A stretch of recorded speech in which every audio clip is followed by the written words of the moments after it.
So I'm guessing if you're watching today's recipe, you've probably been as obsessed with Squid Games as my wife and I have been the past week. We literally binge watched the entire series in just 2 days. It was a ton of binge watching, but the series is so good. If you're watching this and you haven't watched the series yet, just turn this off and go watch the series and then come back and watch this video.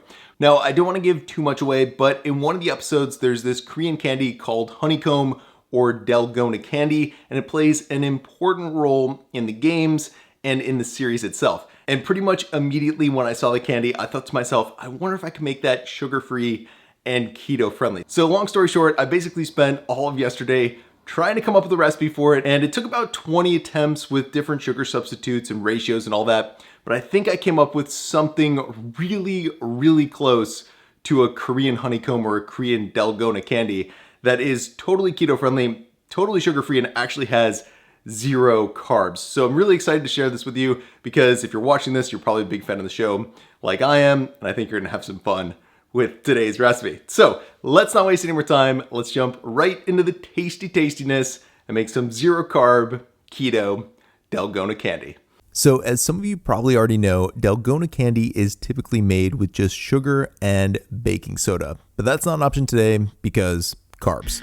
Now, you might think you could just use a granulated erythritol and baking soda and make the candy, but I tried this and it doesn't work. You also might think allulose and baking soda will work since allulose caramelizes so well, but this actually didn't work either. The Dalgona candy turned orange. It was super weird. So after multiple attempts, I landed on this combination of ingredients to make the Dalgona candy keto and as legit looking as possible. Anyway, I digress. To make the candy, the first thing you want to do is add around 1/2 teaspoon or 3 grams of salted butter to a bowl. Then once you've added that, you want to add a heaping tablespoon or 16 grams of some brown Swerve to the bowl. And then lastly, you want to add 3/4 of a tablespoon or 8 grams of granulated Swerve.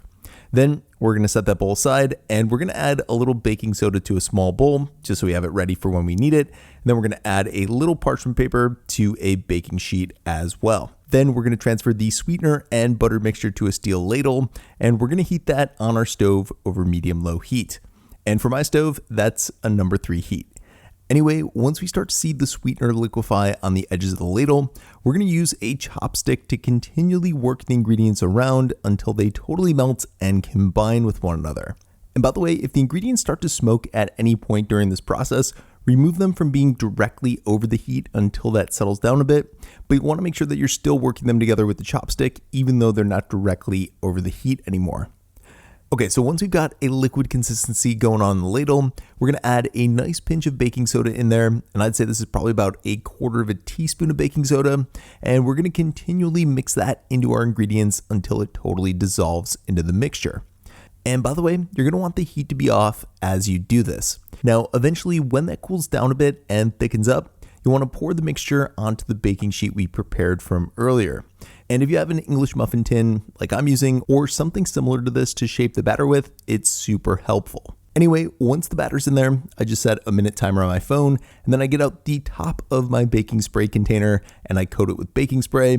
And the reason I use this is because I actually don't have a small cookie cutter, so I got to use what I got. Now, once that 1 minute timer is up, I'm going to press the top gently into my Honeycomb Dalgona candy and then I'm going to let it finish cooling and setting. I like to actually let this set overnight, but an hour is probably good enough.